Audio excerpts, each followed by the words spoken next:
Hello guys, আমি Deep and welcome back to my channel Deep exclusive. So এখন আমি এই ভিডিওর মধ্যে অনেকগুলো এক্সক্লুসিভ আপডেটকে নিয়ে কিন্তু কথা বলবো। তো সবার ফার্স্টে কথা বলবো অবশ্যই জিত 58কে নিয়ে, অর্থাৎ কেউ বলে বিপ্লবী, কেউ বলে ডাকাত, সেই সংক্রান্ত একটা কিন্তু আপডেট উঠে এসছে।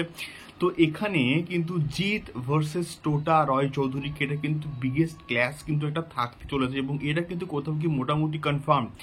এবং এই ছবিতে শুধুমাত্র আমরা অনেক দিন থেকে চাইছিলাম যে জিতের সঙ্গে মানে অ্যাজ এ ফ্রেন্ড হিসেবে থাকতে করে কাজ না করুক, এবং এই পার্টিকুলার ছবির মধ্যে জিত এবং টোটার মধ্যে কিন্তু হিউজ লেভেলের ফাইট সিকোয়েন্স থাকতে পারে বা চেজিং সিকোয়েন্স কিন্তু কোথাও গিয়ে থাকতে পারে।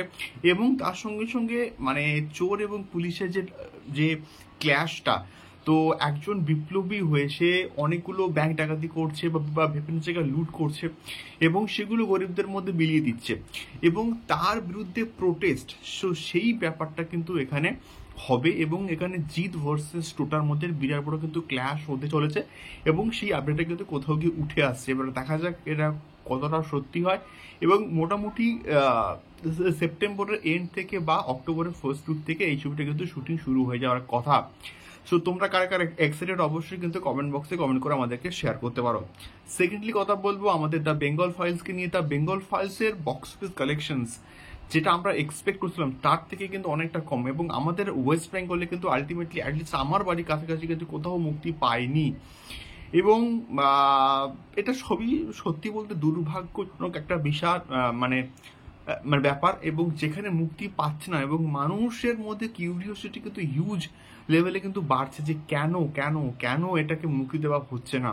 তো আলটিমেটলি এই ছবিটা মুক্তি পাওয়া উচিত ছিল, এবং মানুষ কিন্তু পরবর্তীকালে বিভিন্ন প্ল্যাটফর্মস আছে, আমরা এটা আমাদেরকে মানে বলে দিতে হয় না। এবং আলটিমেটলি যখন মানে ওটিটিতে যখন মুক্তি পাবে তখন কিন্তু মানুষ খুঁজে খুঁজে কিন্তু এটাকে দেখবে, এবং তখন এই ছবিটাকে নিয়ে একটা কিউরিওসিটি এবং যে বিষয়টা ঘটেছিল সেইটা কিন্তু আলটিমেটলি আর থাকবে না যে কেন হচ্ছে। তো আলটিমেটলি প্রথম দিনে কিন্তু কোথাও কি প্রায় 1,75,00,000 টাকা কিন্তু কাছাকাছি বিজনেস করেছে, এবং এটা সত্যি বলতে খুবই খারাপ। এবং এখন আমি দেখছি যে বুকমাই শোতে যে প্রতি ঘন্টায় টুকি করে কিন্তু টিকিট সেল হচ্ছে, এবং এটা সত্যি বলতে ভালো ব্যাপার, এবং ভালো ওয়ার্ড অফ মাউথ কিন্তু হয়েছে। এবং দ্য কাশ্মীর ফাইলস এবং কাশ্মীর যে ব্যাপারটা সেটা কিন্তু গোটা ইন্ডিয়ার মধ্যে একটা হিউজ ক্রেজ সৃষ্টি করেছিল, এবং একটা ন্যাশনাল ইস্যু কিন্তু ছিল।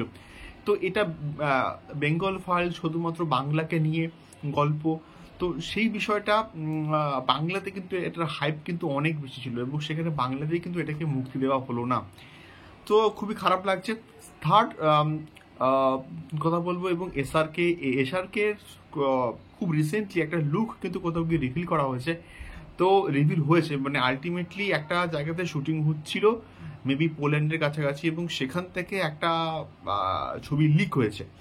তো সেই ছবিটা খুবই আবছা একটা ছবি, এবং তাকে ভিত্তি করে এআই দিয়ে একটা ছবি ডিজাইন করা হয়েছে, এবং যেখানে আমরা এসআরকে কিন্তু কোথাও গিয়ে দেখতে পাচ্ছি একটা পুরো হোয়াইট হেয়ারে মানে সাদা হেয়ারে, এবং একটা কাঁচা পাকা দাড়ি, এবং ডেডলি একটা লুক। এবং দ্য কিংয়ে যদি এইরকম একটা লুকে আমরা এসআরকে কিন্তু কোথাও গিয়ে দেখতে পাই তাহলে বস জমে যাবে বিষয়পত্রগুলো।